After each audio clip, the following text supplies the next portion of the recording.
This is part 2 to the video revolving around structure you give yourself. We say this thing about structure and that we need an anchor for stuff, yet we keep the same anchor and realize that it's not going to be suitable the whole time. And that's the issue with how the mind does things. It's just we have this wrong perception of how we view order and disorder. It's rather, we think it's similar to morality, similar to good and bad, similar to black and white, similar to God and Satan and all this stuff. But the problem is this religious mindset, this superstitious mindset is actually not very good for you. And it's very much different when you get to, like, per se, work on...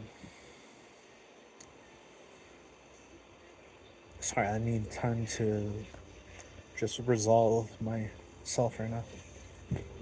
Not resolve, just need time to, like, correlate my mind.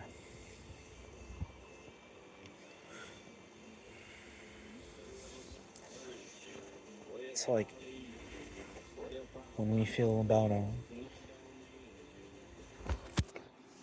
structure, it can be many things, but it will be different to every other person, probably.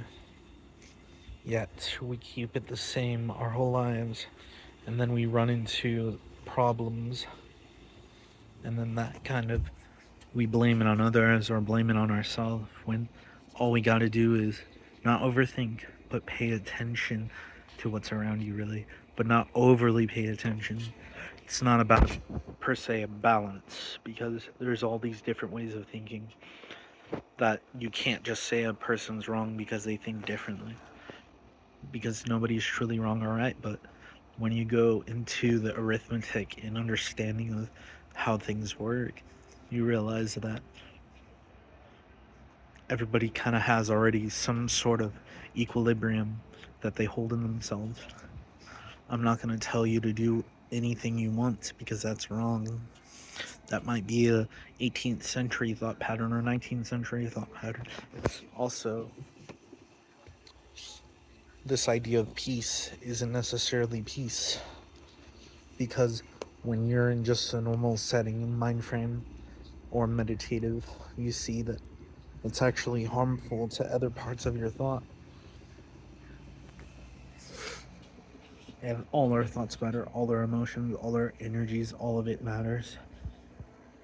And letting go is not how we do things, because we're we're sort of regurgitating, and we're putting it in a box and creating these issues over and over again, and it's just gonna drive us a little nuts. So what, I'm not gonna tell you what you gotta do, but this music is fucking annoying.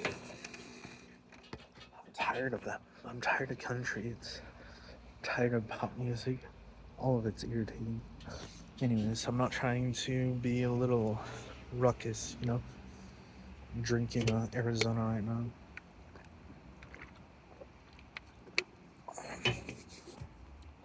But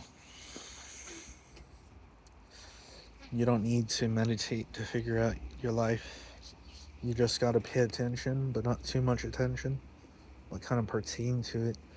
Kind of see the details without focusing on it so much, and just paying attention a little bit, but not too much, not too little, not in between either.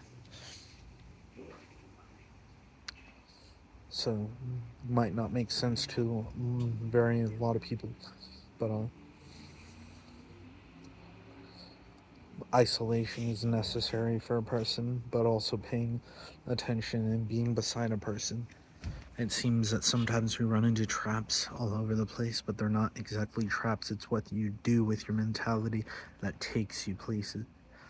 But sometimes it just affects us, and it's kind of irritating. Other people are a little irritating, but you gotta be helpful to every person, because who knows what could happen to any person around you. So it's not about being a hero or being anti-hero or a tweener or a heel or any of that. Those are just not even childish, not even primitive, but illogical forms. See, we might consider primitive illogical or barbaric, but there's ways of thinking different than just thinking illogical, because a lot of our patterns that we have some parts of the day are a little illogical. So you have to not, it's not about making the subconscious conscious, it's not about making the dark light, it's not any about that, because those are illogical ways of strategy. That's why logic and reasoning is necessary. And a lot of people are going through these mental issues, mental battles, yet who knows if they actually know what to do with their environment. I'm just saying that. Anyways, this is the end of my part 2 video, so keep in touch, comment, subscribe, like, thank you.